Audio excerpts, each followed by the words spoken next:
এবছর আর বিপত্তারিণী পুজোটা করে উঠতে পারলাম না। গত মঙ্গলবার প্রথমবার ছিল, আজ শনিবার দ্বিতীয়বার।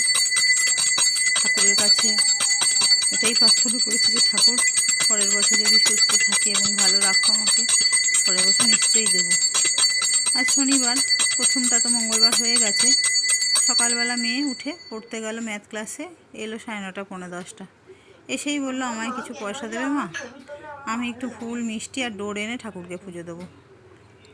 তা আমি আর কিছু বলিনি, আমি যথারীতি পয়সা দিলাম, যেহেতু ওর মনটা যখন চেয়েছে।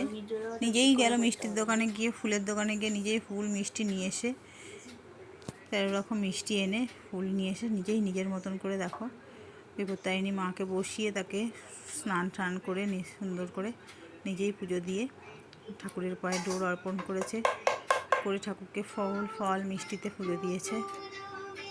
আমার ঘরে বিপত্তারিণীর ছবি আছে, সেই ছবির পায়েই ডোর রেখে আমি বললাম, তুই যেরম পারিস ভক্তি মনে পুজো দে। কেমন হয়েছে জানিও বন্ধুরা আমার মেয়ের এই পুজো।